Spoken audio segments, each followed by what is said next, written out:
at this point that she messed up, and she says, he wasn't biding time for a gravity technique. It was to distract me from these small Uzumaki, leaving me no time to regenerate. And after this, Kenjaku slams Yuki to the ground and splits her completely in half. When Yuki grabs Kenjaku's ankle and creates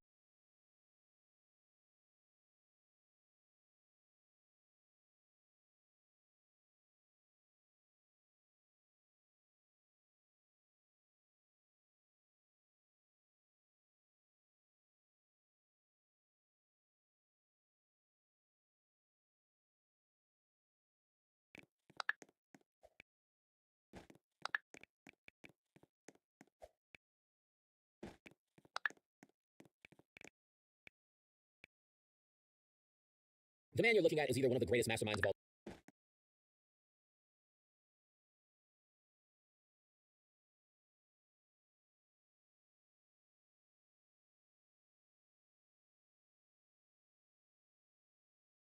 time, or absolutely clinically insane. From surviving one of the most chaotic time periods in history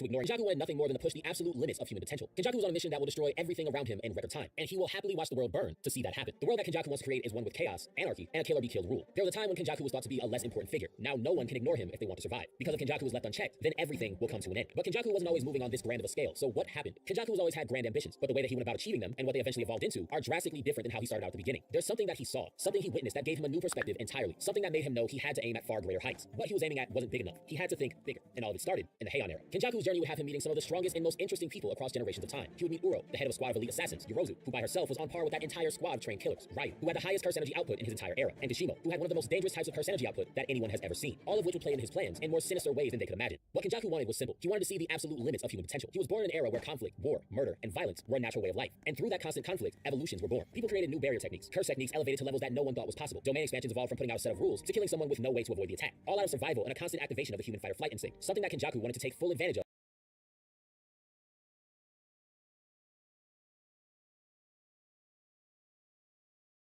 Ready to pull out one of his best cards, reviving all of the strongest fighters that he met throughout history that he turned into cursed objects. Uro, Ryu, Yorozu, and Kishimo were all coming back. The Golden Age was starting for a second time in a row. The biggest problem out of all of this is that Yuji and the others started winning. Kishimo only came back because he wanted to fight Sukuna, so he didn't use everything he had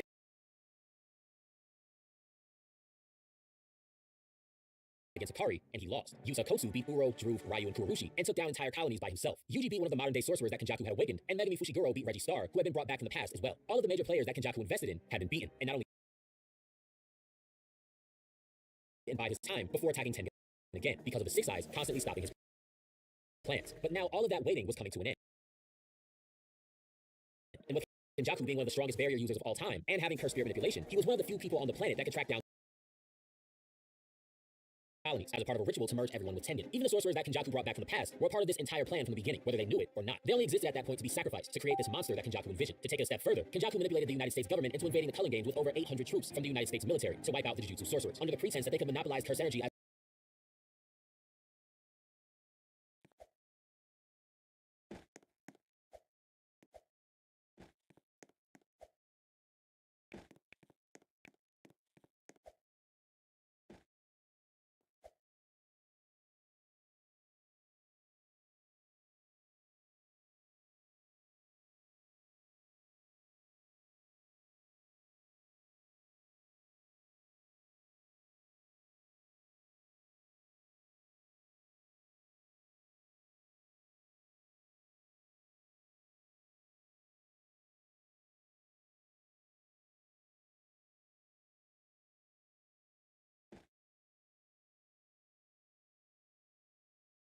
as this fuel to power the entire country for a lifetime. When people die, they release large amounts of curse energy, although non-Japanese like the American soldiers are usually an exception. But Kenjaku specifically sent them in at night so that they would be attacked by cursed spirits, and at the moment of their death, their brains would shift in a way that let them release curse energy into the colonies for Tengen's barrier. All of this would play a role in bringing Kenjaku one step closer, submerging all of Japan with Tengen to finish his grand plan and fulfill his lifelong ambition. Using the Culling Games to merge everyone with Tengen would spread unimaginable chaos across the entire country and create the monstrosity that Kenjaku envisioned as something that was completely out of his control, which he told Choso he would make and watch the world burn purely out of his own curiosity. The peak of human potential that Kenjaku envisioned wasn't human at all, but rather a massive collection of the potential of 100 million people poured into one cursed spirit all at the same time, and all the pawns that he gathered over time were working towards that plan whether they wanted to or not. Even the people that were actively working to stop him, which included his own sons. The one thing that was coming out of the Culling Games was clear. Everything that Kenjaku had done for the last 1,000 years was leading to the exact moment that he wanted from the very beginning. All of the knowledge that Kenjaku collected by constantly switching bodies and exposing himself to different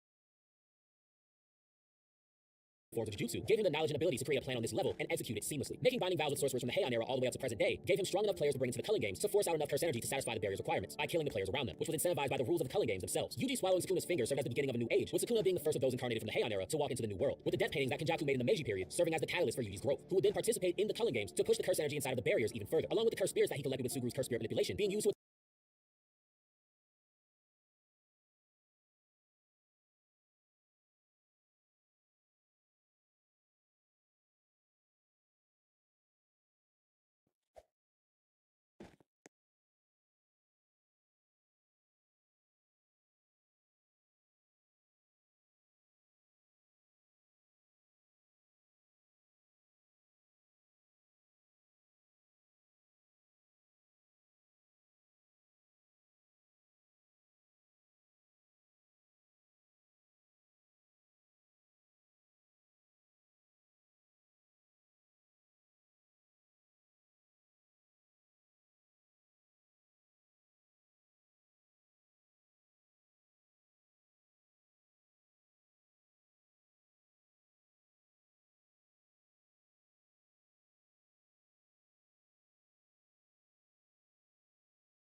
But you watch it, I just want the treasure.